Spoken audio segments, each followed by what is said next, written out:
وَمَا أَنفَقْتُم مِّن شَيْءٍ فَهُوَ يُخْلِفُهُ وَهُوَ خَيْرُ الرَّازِقِينَ.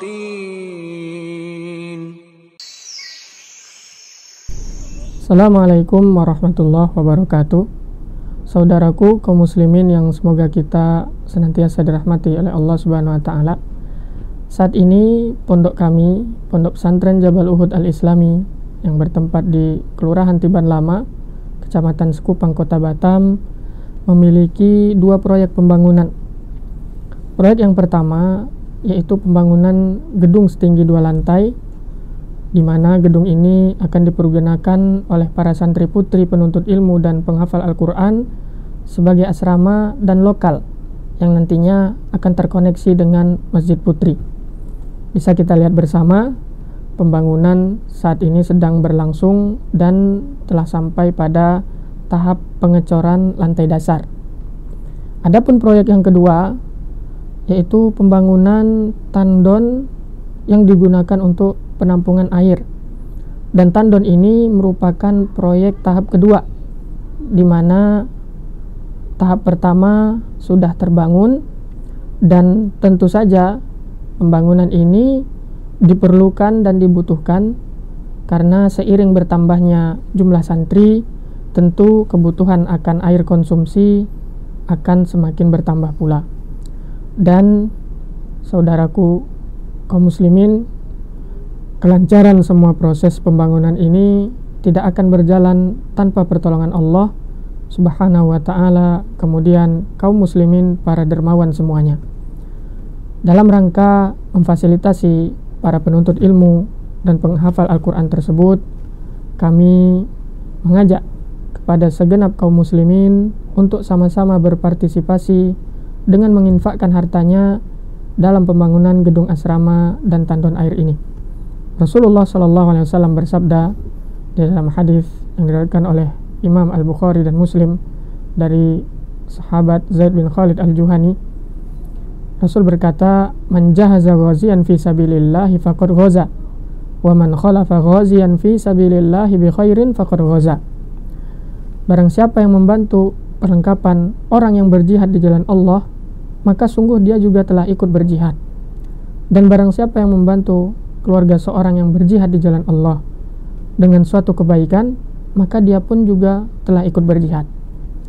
Ibnu Utsaimin rahimahullah berkata, pelajaran yang bisa dipetik dari hadis ini bahwasanya setiap orang yang menolong orang lain dalam melaksanakan ketaatan kepada Allah, maka dia akan mendapatkan pahala yang sama dengan orang-orang yang ditolongnya. Saudaraku yang semoga dirahmati oleh Allah Subhanahu wa taala, apabila kita menolong seorang penuntut ilmu dalam menyediakan fasilitas asramanya, kemudian fasilitas minumnya, maka insya Allah kita pun akan mendapatkan pahala seperti pahala yang didapati oleh para penuntut ilmu tersebut tanpa mengurangi pahala mereka sedikit pun. Mudah-mudahan Allah Subhanahu wa taala menghadiahkan keikhlasan kepada kita semua. Aqulu qauli hadza, tsumma assalamu alaikum warahmatullahi wabarakatuh.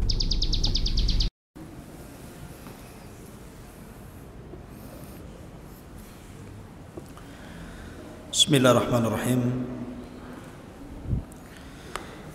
Assalamualaikum warahmatullahi wabarakatuh. Alhamdulillah wassalatu wassalamu ala rasulillah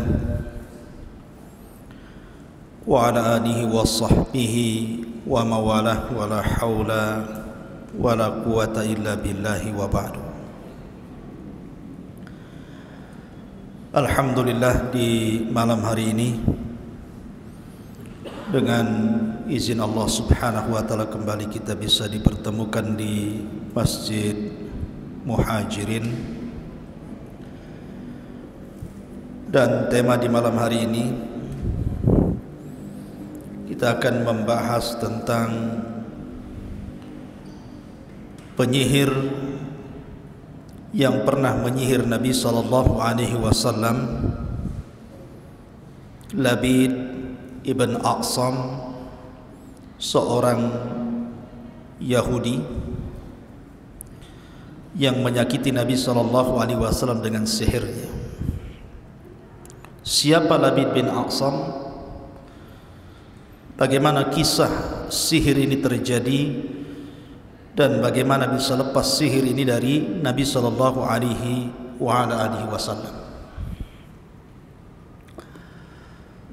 Pertama, dalam Al-Quranul Karim Allah Subhanahu wa ta'ala berfirman, la tajidanna asyaddan nasi adawatan lilladzina amanul yahuda walladzina asyraku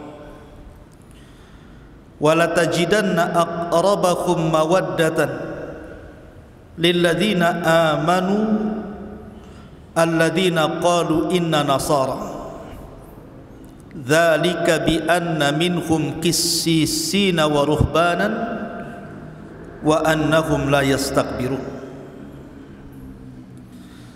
Sungguh engkau akan mendapati wahai Muhammad manusia yang sangat keras permusuhannya terhadap orang-orang yang beriman. Mereka adalah orang-orang Yahudi dan orang-orang musyrik yang menyekutukan Allah. Dan sungguh engkau akan mendapatkan juga manusia yang lebih dekat dan mencintai orang-orang yang beriman. Mereka lah orang-orang yang mengatakan kami adalah Nasrani. Karena yang demikian itu di antara mereka ada para pemimpin-pemimpin, padri-padri ataupun pendeta-pendeta yang mereka tidak sombong kepada Allah Subhanahu wa ta'ala. Dari ayat ini ma'asyiral muslimin yang dimuliakan Allah Azza wa Jal, manusia yang paling memusuhi kita ini orang-orang Yahudi. Berbeda orang-orang Nasrani, karena orang-orang Nasrani itu di zaman Rasul banyak masuk Islam. Bahkan di zaman para khulafaur rasyidin, negara-negara Nasrani semua jadi negara Islam. Syam dulu negara Nasrani, kemudian jadi negara Islam. Yaman dulu negara Nasrani, kemudian jadi Islam. Kemudian Mesir dulu negara Nasrani, kemudian negara Islam. Kemudian Ethiopia, Habasyah, dan banyak negara-negara Nasrani berubah jadi negara Islam. Berbeda dengan Yahudi. Di zaman Rasul orang Yahudi tidak banyak masuk Islam. Padahal pembesar mereka masuk Islam, Abdullah bin Salam, tetapi para pengikutnya tidak ada yang masuk Islam kecuali sedikit. Kenapa? Karena keras hati mereka terhadap hidayah. Kemudian juga bukti bagaimana orang-orang Yahudi itu sejak zaman Rasul, mereka tidak suka dengan kaum muslimin, terutama setelah hijrahnya Nabi SAW dari Mekah ke Madinah. Kita tahu bahwa penyebab peperangan pertama di mana Nabi SAW dan kaum muslimin akhirnya berhadap-hadapan berperang melawan orang-orang Yahudi adalah ketika perang melawan Yahudi Bani Qunaiqah. Ketika Nabi SAW sepakat berada di Madinah, sampai terbentuk sebuah piagam yang disebut piagam Madinah untuk saling melindungi, untuk saling menjaga, untuk saling membantu, dan itu sepakati. Baik orang-orang musyrik Khazraj dan Aus ataupun orang-orang Yahudi yang terdiri dari 3 kabilah, Bani Qunaiqah, Bani Nadir, dan Bani Quraidah. Tetapi kemudian satu persatu kabilah Yahudi ini berkhianat.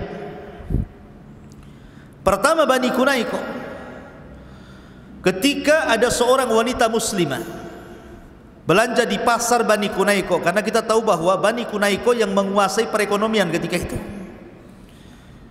Jadi pasar Madinah itu yang paling besar adalah pasarnya Yahudi Bani Qunaiqah. Mereka lah yang kemudian menguasai perekonomian Madinah, Yathrib kala itu. Rupanya ada seorang wanita muslimah belanja di pasar orang Yahudi, kemudian disingkap kehormatannya, ditarik sampai kemudian auratnya tampak dan diketawakan orang satu pasar. Maka orang yang membuka aurat wanita muslimah ini kemudian dibunuh oleh seorang sahabat karena melihat ada seorang wanita dilecehkan. Dia ngambil pedang kemudian ditebas orang itu. Rupanya sahabat ini akhirnya dikeroyok orang satu pasar dan meninggal dunia. Maka Rasul marah. Akhirnya Rasul mempersiapkan pasukan kemudian mengepung Bani Qunaiqah. Ini pertempuran pertama ya Rasul melawan Bani Qunaiqah, melawan orang Yahudi. Kemudian yang kedua, peperangan melawan Bani Nadir. Sebenarnya Nabi SAW tahu bahwa Bani Nadir ini bersekongkol dengan Bani Qunaiqah untuk melecehkan wanita itu. Tetapi karena bukti yang tidak kuat, makanya Nabi membiarkan dan tidak menyerang Bani Nadir. Sampai akhirnya Bani Nadir bersiasat untuk membunuh Rasul. Jadi mereka mengundang Nabi SAW untuk makan di perkampungan mereka. Jadi ketika Nabi SAW sudah duduk di majelis mereka, rupanya satu di antara Bani Nadir ini naik ke atas bukit, kemudian membawa batu dan hentak menghantamkan batu itu dari atas ke kepala Nabi SAW. Tapi kemudian Jibril memberitahu, kemudian kaum muslimin menangkap orang itu. Karena pengkhianatan ini, akhirnya Rasul dan kaum muslimin menyerang Bani Nadir. Kemudian perang melawan Bani Quraidah, dan ini terakhir dari kabilah orang Yahudi. Karena ketika itu Bani Quraidah setelah melakukan perjanjian bersama kaum muslimin dalam perang Ahzab, mereka berkhianat. Karena dilihatnya Nabi dan pasukannya ketika itu diserang oleh orang-orang musyrik dari Arab dari berbagai macam penjuru, dan mereka menyangka pasti Muhammad akan kalah. Akhirnya mereka berkhianat, kemudian pro kepada orang-orang musyrik dan juga orang-orang munafik dari dalam. Rupanya Allah Subhanahu wa taala memberikan pertolongan kepada Rasul di Ahzab atau di Khandaq. Allah menangkan dalam peperangan ini. Maka selesai peperangan Khandaq dimenangkan kaum muslimin. Ketika Nabi SAW sedang mandi, datanglah Jibril kepada Rasul. Kemudian mengatakan, ya Muhammad, kumpulkan pasukan, katakan kepada mereka, serbu Bani Quraidah, karena mereka sudah berkhianat. Maka Nabi setelah mandi mengumpulkan seluruh pasukan, kemudian mengatakan, idhabu ila Bani Quraidah fala tusalliyanna ahadakumul asra illa fi Bani Quraidah. Serbu, gempur Bani Quraidah, segerakan jalan kalian, jangan ada yang sholat asar di jalan kecuali sampai di Bani Quraidah. Akhirnya berangkat para sahabat dan menggempur Bani Quraidah. Lah tiga kabilah yang berkhianat ini akhirnya mereka diusir dari Madinah, dan mereka pun kemudian bergabung dengan teman-teman mereka di Khaybar. Khaybar itu satu kota yang cukup kaya, penghasil kurma terbaik Madinah ketika itu di Khaybar. Rupanya Allah Subhanahu wa taala mendengar orang-orang Khaybar ini sudah mempersiapkan pasukan untuk menyerbu Rasul, dan mereka adalah gabungan kabilah-kabilah Yahudi yang terusir dari Madinah. Maka Rasul mengepung Khaybar, dan ini pertempuran terakhir.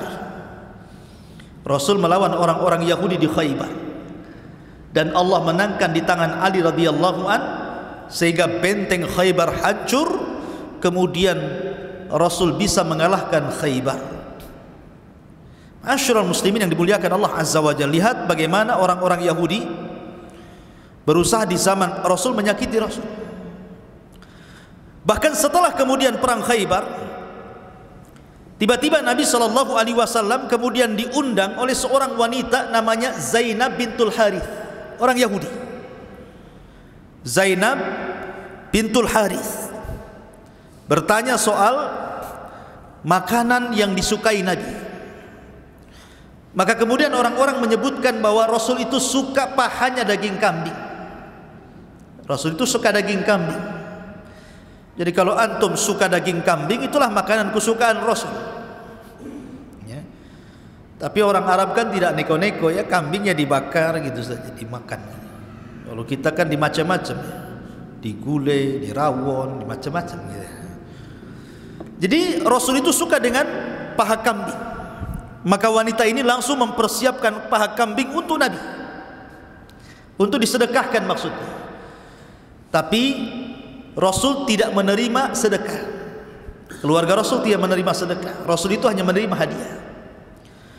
Maka kemudian wanita ini akhirnya memasak kambing banyak-banyak, kemudian mengundang Nabi SAW dan sebagian para sahabat untuk makan di rumahnya.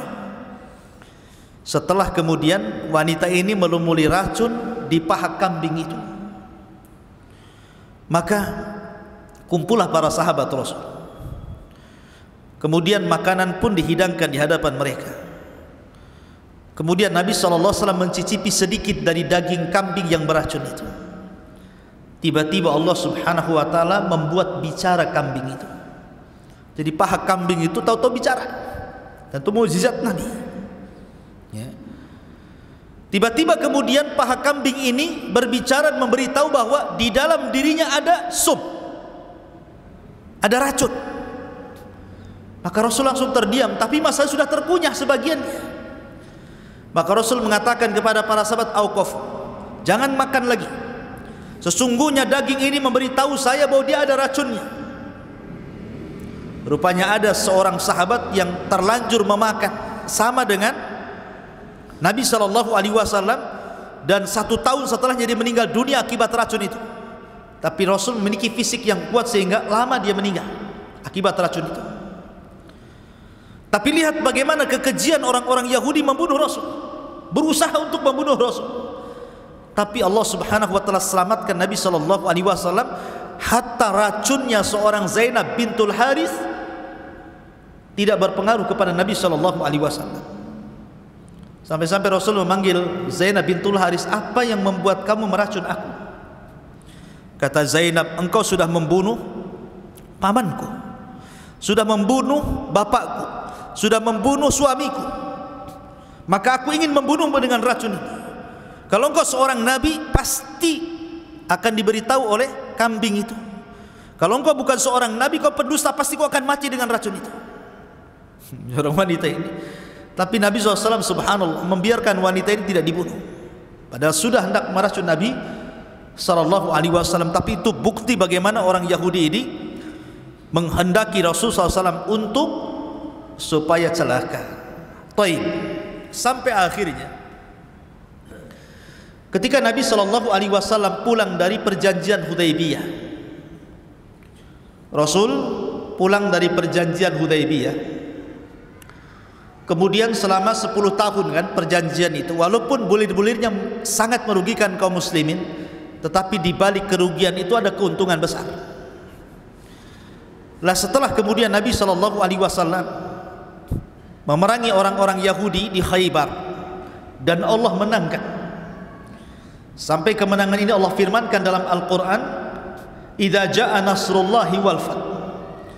Apabila datang kemenangan Allah ketika di Badar dan di Khaybar, wal fath dan pembebasan kota Mekah, maka Nabi SAW ketika itu berpeluang untuk mengislamkan banyak orang-orang Arab.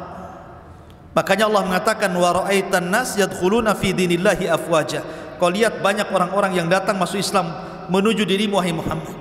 Lah ketika itu orang-orang Yahudi, pasukan sakit hati ini, mereka datang kepada Labid ibn A'sam. Siapa Labid bin A'sam ini? Labid bin A'sam ini ada yang mengatakan dia seorang yang beragama Islam tetapi menjadi munafik, karena dia hasad kepada Nabi SAW. Dia kan tokoh, Labid bin A'sam itu di kabilahnya termasuk tokoh, di kabilah Bani Zuraik termasuk tokoh. Jadi ketokohannya tidak dianggap oleh Bani Zuraik, karena kabilah Bani Zuraik itu banyak yang masuk Islam. Hasadlah dia kepada Nabi SAW. Dan Labid bin A'sam ini terkenal di zaman jahiliyah itu penyihir kondang, satu keluarga menjadi penyihir. Jadi Labid bin Asam, kemudian anak-anaknya lebih canggih lagi sihirnya. Labid bin Asam itu punya putri-putri. Justru putri-putri Labid bin Asam lebih jahat lagi sihirnya dibandingkan Labid bin Asam. Tapi satu keluarga itu tukang sihir, keluarga dukun bahasa kitanya. Jadi dia hasad kepada Nabi SAW, pura-pura masuk Islam, tetapi selalu ingin mencelakai Nabi SAW. Sebenarnya dia bukan orang Yahudi, dia orang Arab, tetapi ada yang mengatakan dia diangkat oleh orang tua angkat Yahudi, karena ketika itu di Madinah banyak orang Yahudi, maka loyalitasnya lebih banyak ke Yahudi dibandingkan ke Arab. Maka orang-orang pun mengatakan Labid ibn A'sam Yahudi, seorang Yahudi. Jadi ada yang mengatakan dia Yahudi, ada yang mengatakan dia munafik, dia Muslim tapi munafik, karena hasad dengan Nabi SAW. Dan dialah yang mengasas ajaran-ajaran sesat dalam Islam. Labid bin A'sam inilah yang mengasas ajaran-ajaran sesat dalam Islam. Karena Labid bin A'sam ini punya murid namanya Talut. Talut itu anak dari saudarinya Labid. Kemudian Talut ini punya murid namanya Aban ibn Sam'an. Aban ibn Sam'an. Kemudian Aban ibn Sam'an ini punya murid namanya Ja'ad ibn Dirham. Ja'ad ibn Dirham, pengasas akidah Jahmiyah. Ja'ad ibn Dirham ini.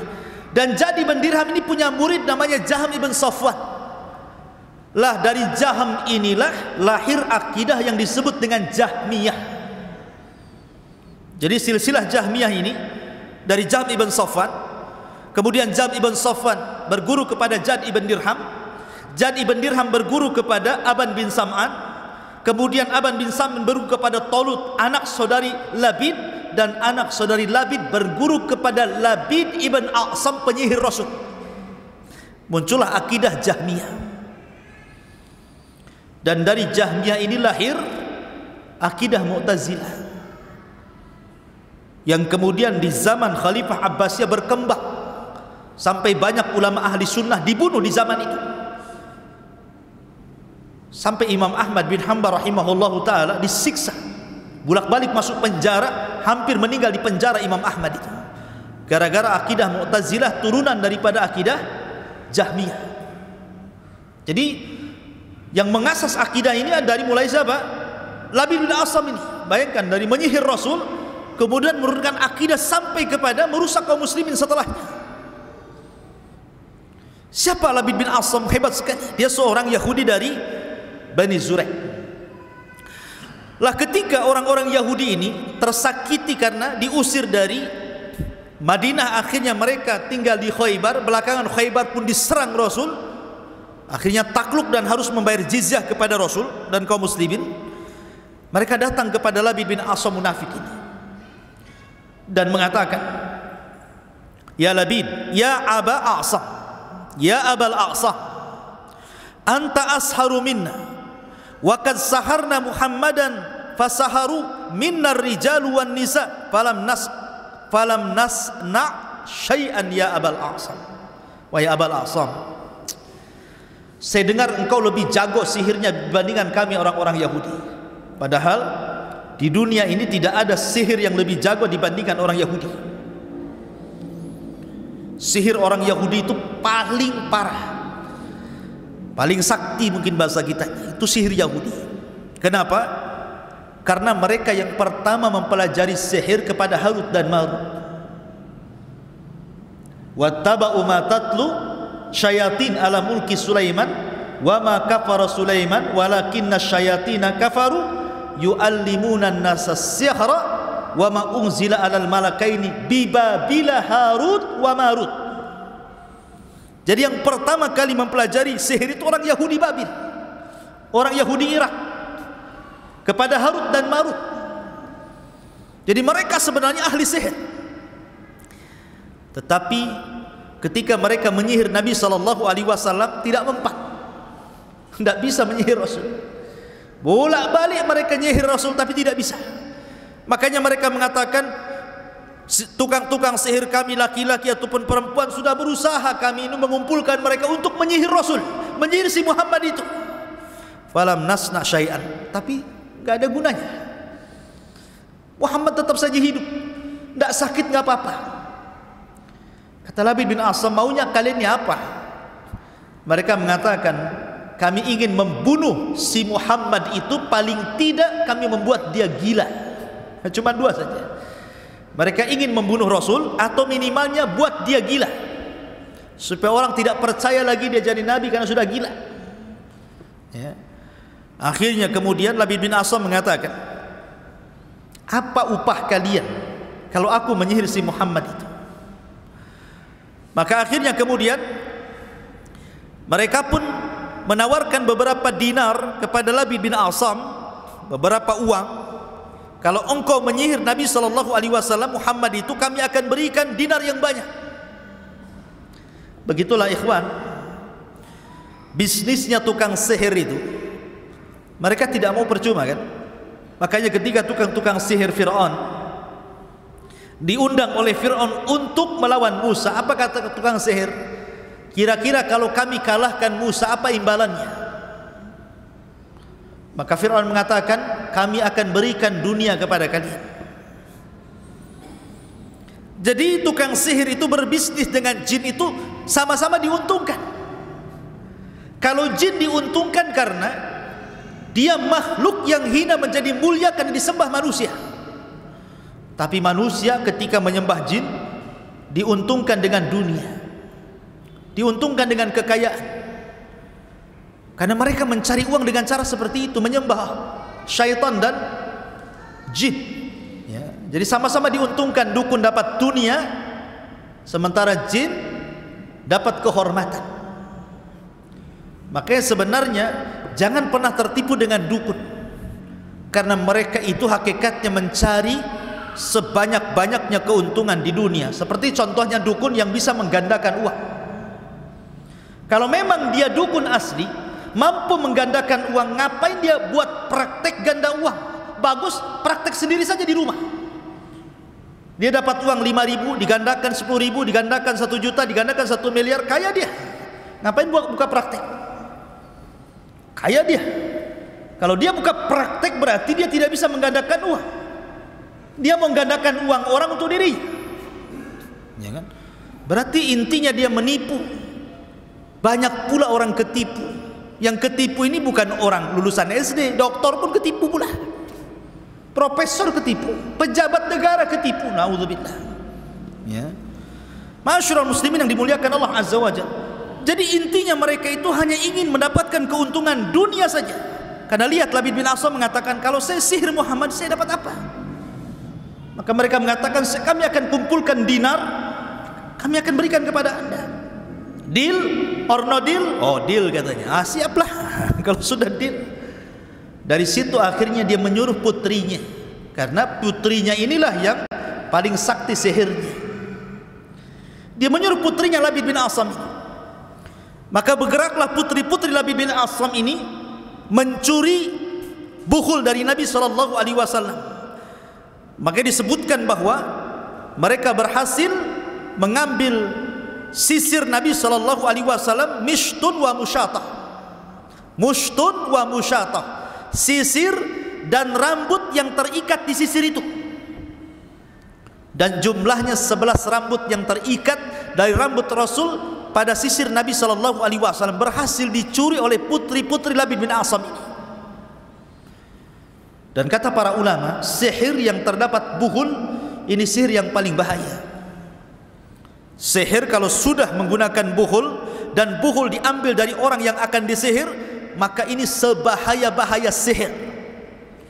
Lihat, tidak ada yang lebih sakti dukun kecuali yang menyihir Rasul.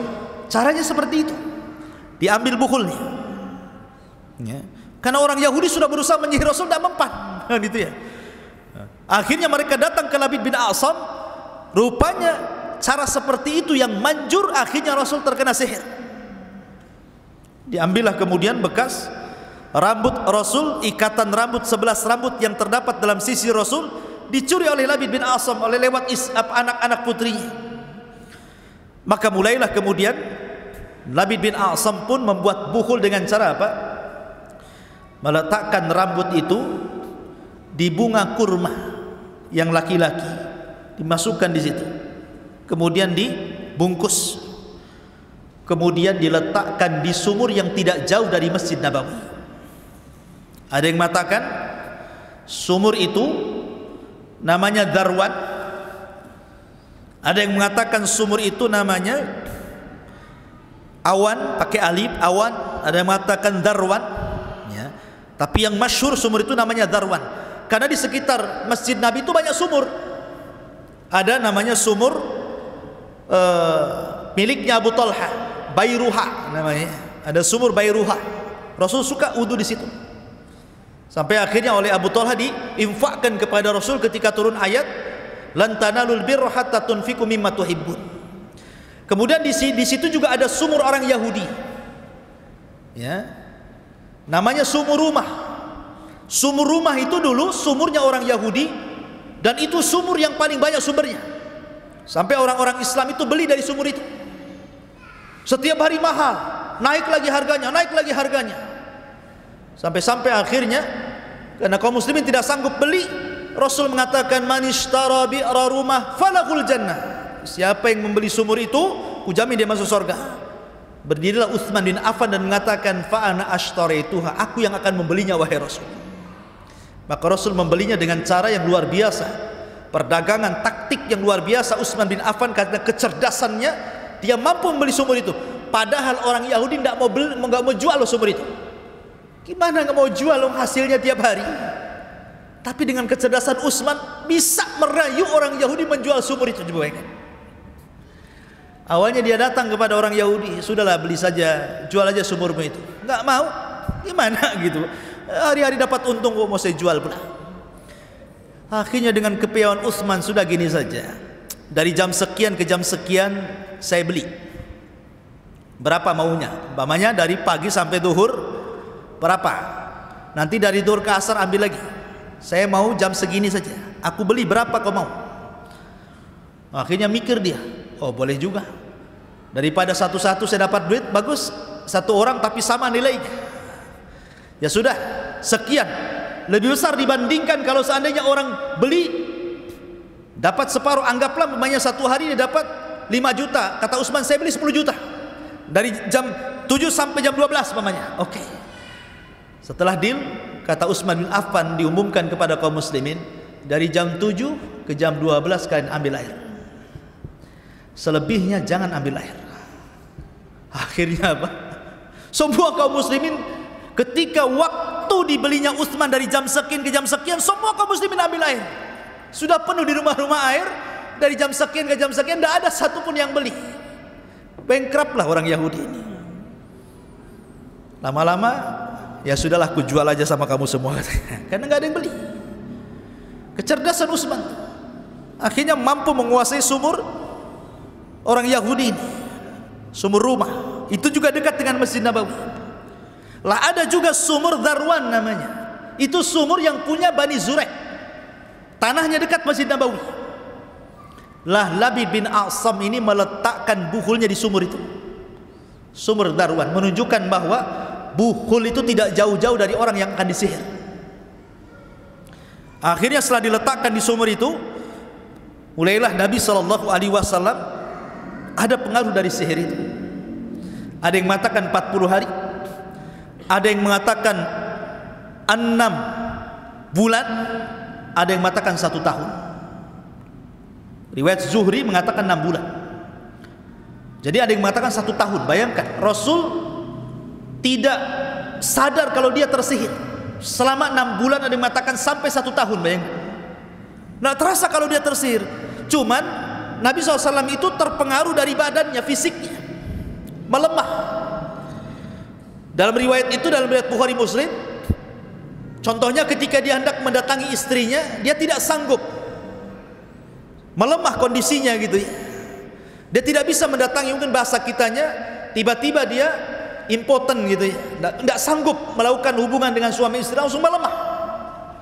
Karena memang sihir itu disebutkan dalam Al-Quran, yufarriquna bihi bainal mar'i wa zawji, memisahkan suami istri. Jadi Rasul semakin hari semakin melemah, tidak bisa mendatangi istrinya. Akhirnya yang mempengaruhi sihir itu ke badan Rasul, bukan ke pikirannya. Kalau pikirannya sehat, otaknya waras, pikirannya sehat, jadi nggak pengaruh dengan wahyu sama sekali. Cuman badannya melemah saja. Artinya bahwa yang diserang itu badan, bukan pikiran, menunjukkan bahwa wahyu Allah Subhanahu wa taala tidak pengaruh. Hanya fisik Rasul saja yang melemah. Melemah, semakin hari melemah, semakin hari melemah. Akhirnya kemudian Aisyah radhiyallahu anha heran. Bertanyalah Aisyah radhiyallahu anha, Rasul, kamu ini semakin hari semakin aneh, fisikmu semakin lemah. Coba kau berdoa kepada Allah, minta fatwa, ada apa dengan kamu itu? Akhirnya kemudian Rasul pun ketika disarankan Aisyah radhiyallahu anha, mulai ba'da Isya dia salat, kemudian dia berdoa sampai mendekati fajar. Kemudian dia tertidur. Ketika mendekati fajar dia tertidur. Dalam tidurnya itulah ditampakkan kepada Rasul bukhulnya Labid ibn A'sam. Dalam tidurnya Rasul ditampakkan bukhulnya Labid bin A'sam yang diletakkan di sumur Darwan itu. Lah ketika itulah turun malaikat Jibril dan Mikail. Dalam riwayat tidak disebutkan dua malaikat, dalam riwayat Jibril dan Mikail turun. Jibril di kepalanya Rasul, Mikail di kakinya Rasul. Kata Jibril, ada apa dengan Muhammad ini? Ada apa dengan Muhammad ini? Maka kemudian kata Mikail, suhir, dia disihir. Dalam hadis itu matbub. Matbub itu semacam optimisme lah. Dibilang gimana kondisimu? Alhamdulillah, padahal dia sakit. Itu namanya optimis kan, supaya sembuh. Maka bahasa Arabnya matbub. Matbub itu diobati maksudnya. Tapi sebenarnya dia kena sihir. Bahasa kitanya dia terkena sihir. Wahai Jibril, kata Jibril, siapa yang menyihirnya? Kemudian Mikail mengatakan, Labid ibn A'sam, seorang Yahudi dari Bani Zurek. Kemudian dengan apa bukhulnya? Kemudian kata Mikail, bimushtin wa musyatah, dengan sisir dan rambut yang terikat di sisir itu. Kemudian di mana diletakkan bukhul itu? Maka Mikail mengatakan di sumur Darwan, dekat dengan rumah Nabi. Maka ketika Nabi SAW tertidur itu dimimpikan sama, dalam mimpinya oleh Allah Azza wa Jal, bahwa dia disihir Labid bin A'sam. Kemudian dia diberitahu di mana buhulnya, sampai ketika dia terbangun hilang sihirnya. Karena ketika itu malaikat Jibril meruqyah Rasul saat Rasul tertidur. Diruqyah oleh Jibril dengan dua surat perlindungan, Qul a'udzu birabbin nas dan Qul a'udzu birabbil falaq, yang jumlah ayat kesemuanya 11 ayat, sebagaimana jumlah dari rambut yang terlilit di sisir Rasul 11 rambut. Jadi setiap rambut dibacakan nama-nama syaitan, dibacakan mantra-mantra dan nama syaitan dan pengagungan terhadap syaitan, sehingga sampai 11 nama syaitan disebutkan dalam buhul itu. Maka setiap dibaca satu ayat lepas satu ikatan, dua ayat lepas dua ikatan, sampai 11 ayat, dua surat itu kalau dikumpulkan 11 ayat, maka hilanglah ikatan-ikatan bukhul itu, sehingga Rasul tersadar. Kata para ulama, orang kalau terkena sihir, ya kawan, kemudian anda minta berdoa kepada Allah, kenapa badan saya ini? Saya sudah datang ke dokter angkat tangan tidak mampu mengobati. Saya sudah operasi pun tidak sembuh-sembuh. Ada apa dengan saya ini? Apa ada orang menyihir saya? Minta petunjuk Allah Azza wa Jalla setiap hari, dalam solatnya, dalam tahajudnya. Maka kalau orang senantiasa berdoa meminta kepada Allah Azza wa Jal, maka kebiasaannya Allah akan beritahu sihirnya dalam mimpinya. Sebagaimana Rasul meminta, akhirnya Allah kasih tahu dalam mimpinya. Maka kita juga sama. Kalau orang tersihir kemudian meminta terus berdoa untuk kesembuhan, biasanya Allah gambarkan dalam mimpinya siapa yang menyihirnya, di mana bukhulnya. Dan itu salah satu jalan mengobati. Ya. Jangan berdoa kepada Allah Azza wa Jalla sebagaimana Rasul berdoa kepada Allah. Maka selesai kemudian Rasul terbangun, Nabi langsung memerintahkan Ali bin Abi Thalib. Dalam riwayat Ammar bin Yasir, dalam riwayat Zubair bin Awwam, dalam riwayat Zubair bin Qais, dan beberapa riwayat para sahabat Nabi diajak Rasul ke sumur Darwan itu. Ketika dilihat sumur itu, warna airnya kuning, dan bukhulnya, bungkusan dari bunga yang dibungkus untuk bukhulnya itu dari bunga kurma laki-laki itu, seperti ru'usus syayatin, seperti kepala-kepala setan ada di situ. Jadi menakutkan sumur itu. Maka Ali radhiyallahu anhu menawarkan, bagaimana Rasul kalau saya turun ke sumur itu? Saya akan ambil bukhulnya, kita musnahkan. Tapi kata Rasul, jangan. Khawatir kalau seandainya bukhul itu diangkat, akan dampak keburukannya akan menyebar, bukan hanya kepada saya, bahkan kepada kaum muslimin. Sebaiknya kubur saja. Maka setelah Nabi SAW membacakan ta'awud, meminta perlindungan kepada Allah Azza wa Jal, karena dalam musnahkan bukhul itu jangan sembarang, harus meminta perlindungan kepada Allah. Pamannya antum musnahkan jimat, tangkal-tangkal, jangan asal bakar saja, jangan asal buang saja, khawatir keburukannya masih menyebar. Makanya minta ta'awud kepada Allah, berlindung kepada Allah Azza wa Jal, baru dibakar, baru dibuang, gitu maksudnya. Maka setelah Rasul ta'awud kepada Allah, kemudian dikuburlah sumur itu. Ketika itu Rasul memanggil Labid ibn A'sam. Panggil si Labid itu, datangkan kemari. Maka datanglah Labid bin A'sam. Kemudian Nabi SAW bertanya kepada Labid bin A'sam, ma hamalaka ala ma sana'ta ya Labid, ya Abul A'sam, apa yang membuat kamu melakukan seperti ini? Kau sihir aku berbulan-bulan, sampai 6 bulan, dan beriat sampai 1 tahun. Ada apa kamu itu? Sewot apa kamu dengan saya? Mungkin bahasanya gitu. Apa masalahmu dengan saya?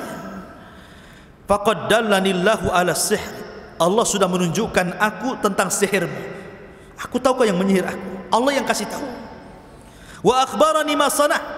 Dan Allah menghabarkan apa yang kau lakukan kepadaku. Lihat bagaimana jawaban Labid bin A'sam. Dengan santainya dia mengatakan, sesungguhnya saya menyihirmu hai Muhammad, hubbud dananir ya Abul Qasim, karena saya cinta dinar. Jawabannya coba. Karena saya suka uang. Orang itu datang kepada saya, ngasih uang, suruh menyihir kamu, saya sihir kamu. Apa masalahmu? Katanya. Kurang ajar tidak tuh. Tapi Rasul tidak membunuh Labid. Kenapa coba? Bukankah Rasul yang memerintahkan untuk membunuh Labid bin A'sam? Ibnu Umar membunuh tukang sihir, Hafsah membunuh tukang sihir, Umar membunuh tukang sihir, Jundub ibn Junadah atau dikenal dengan Abu Dzar membunuh tukang sihir. Banyak para sahabat membunuh tukang sihir. Tapi kenapa Rasul tidak membunuh Labid bin A'sam? Kata para ulama, karena Labid bin A'sam ini orang munafik. Di zaman itu tidak bisa dibedakan mana munafik mana sahabat. Kalau Rasul sampai membunuh Labid, disangkanya Rasul membunuh satu di antara sahabatnya, akan terjadi fitnah. Bagaimana mungkin seorang Nabi membunuh sahabatnya? Karena di zaman itu beda dengan zaman sekarang. Kalau zaman sekarang kan mampu kita bedakan mana munafik, mana muslim. Orang zaman sekarang mudah kita katakan munafik itu. Bagaimana Ustadz Tawiyah? Gimana dia bisa mengatakan semua agama sama? Yahudi, Nasrani, Islam, masa semua sama? Semua bukan kafir gitu umpamanya. Ini munafik orang ini, menghancurkan Islam. Ya. Tapi di zaman itu kan tidak bisa kita bedakan mana sahabat mana munafik. Sehingga kalau Rasul memerintahkan membunuh Labid, disangkanya Rasul membunuh sahabatnya. Maka Rasul mengatakan tidak, saya tidak akan membunuh Labid, takut orang-orang mengira saya membunuh sahabat saya. Maka dibiarkanlah Labid bin A'sam hidup oleh Nabi SAW, tapi tetap diawasi. Dari sini ma'asyiral muslimin yang dimuliakan Allah Azza wa Jal, maka Nabi SAW terkena sihir, dan sihirnya Rasul tidak mempengaruhi wahyu. Bayangkan Nabi ketika kena sihir itu merasakan sakit yang luar biasa pada badannya. Sampai Imam Ibnul Qayyim rahimahullah mengatakan Rasul itu sabar. Dia tidak curhat kepada orang. Pada selama 6 bulan itu dia merasakan sakit yang luar biasa badannya. Tapi sahabat tidak ada yang tahu kalau Rasul sedang sakit. Dia tidak mengeluh kepada siapapun. Dia hanya bermunajat kepada Allah Azza wa Jalla. Ada apa dengan dirinya? Layaknya juga para nabi yang lainnya seperti Nabi Ayub alaihi salatu wassalam. 18 tahun sakit tidak mengeluh kepada Allah Subhanahu wa taala sama sekali. Begitulah para nabi, ikhwan, sabarnya luar biasa dengan sakitnya. Nabi juga sama sabar. Cuma Aisyah radhiyallahu anha yang heran, kenapa kok Rasul makin melemah badannya, itu saja. Sehingga dia bertanya, ada apa dengan kau hai Rasul? Cobalah minta fatwa kepada Allah. Baru ketahuan kalau di situ dia terkena sihir Labid ibn A'sam. Tetapi sekali lagi, sihirnya Labid bin A'sam hanya mempengaruhi badan Rasul, tidak mempengaruhi pikiran Rasul, sehingga tidak pengaruh dengan wahyu sama sekali. Ya, dari sini maka Nabi SAW selamat wahyunya, tapi tidak selamat badannya. Tapi setelah lepas sihir itu, maka Nabi kembali sehat, kemudian beraktivitas sama dengan sebelum kena sihirnya. Badannya sehat kembali, kemudian dia bisa beraktivitas lagi. Tetapi yang jadi masalah racun yang pernah dimakan Rasul dari seorang wanita namanya Zainab bintul Harith, itu mempengaruhi badan Rasul sampai akhirnya Rasul merasakan racun itu ketika di tahun 11 Hijriah. Jadi hampir 3-4 tahun setelah perang Khaybar baru racun itu kemudian berproses. Sebab itulah maka Nabi SAW sakit, dan sebab sakit itulah Nabi SAW meninggal dunia. Begitulah Allah Subhanahu wa taala pilihkan kepada Rasul kematian terbaik, mati syahid, karena dibunuh oleh seorang wanita Yahudi dengan cara diracun. Allah pilihkan kematian terbaik kan? Ya, sama dengan Umar.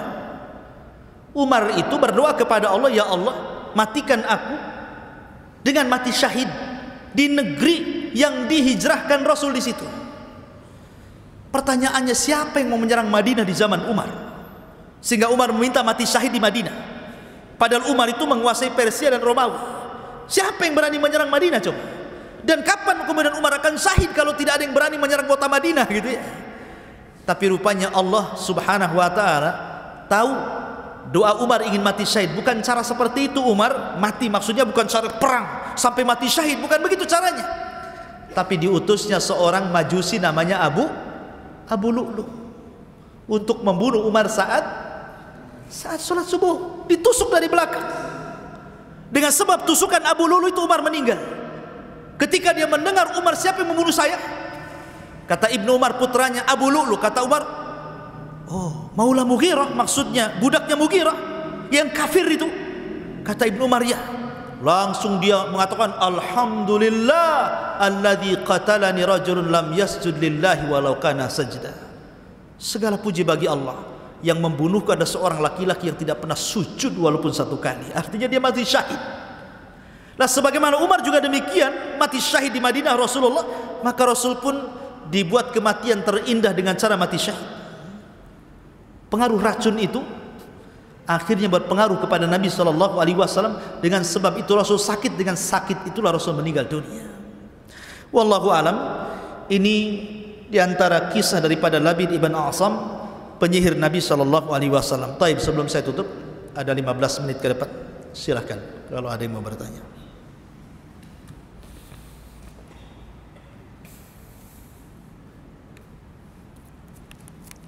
Iya, silakan.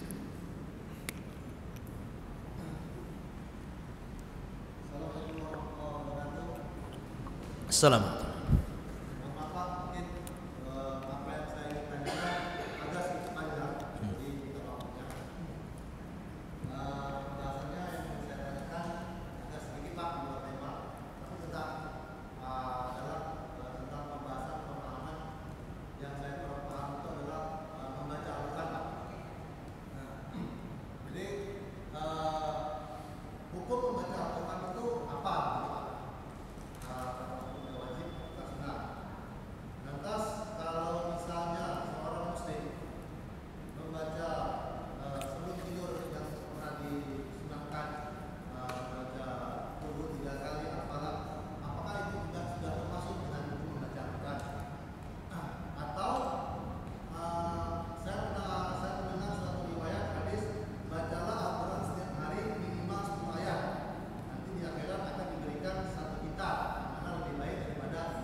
meninggalkan.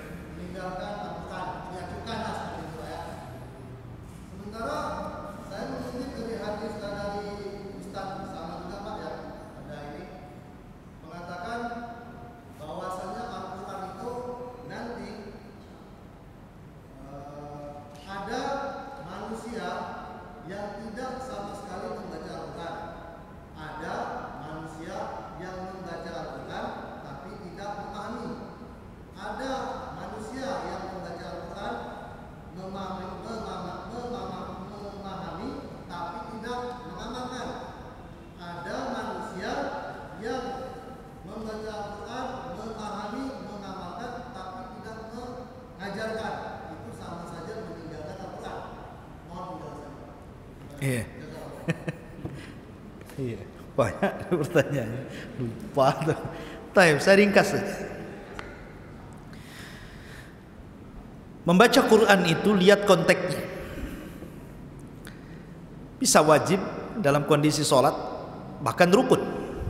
Seperti majah Fatihah itu rukun. Kalau tidak dibaca tidak sah sholat. Bisa sunnah. Ketika setelah membaca Fatihah baca surat sunnah hukumnya. Tapi asal membaca Quran adalah sunnah, dianjurkan. Asalnya sunnah. Tapi dalam waktu-waktu tertentu bisa wajib, bisa rukun, bisa sunnah. Tapi asalnya sunnah. Yustahab, disunnahkan baca Quran. Ya. Adapun tentang Allah Subhanahu wa taala berfirman dalam surah Al-Furqan, wa qala ar-rasul inna qaumi ittakhadhu hadzal qur'ana mahjura. Dan berkatalah Rasul sallallahu alaihi wasallam kepada Allah, sungguhnya kaumku kelak akan meninggalkan Al-Qur'an. Dan dalam hadis Hudzaifah bin Yaman, Nabi sallallahu alaihi wasallam menceritakan tentang akhir zaman, bahwa di akhir zaman itu Al-Qur'an akan diangkat dari dada-dada kaum muslimin dan dari mushaf kaum muslimin. Ketika dibaca tidak ada tulisannya, semua kosong. Ketika mau dihafal hilang hafalannya.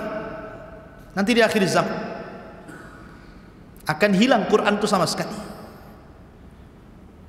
Adapun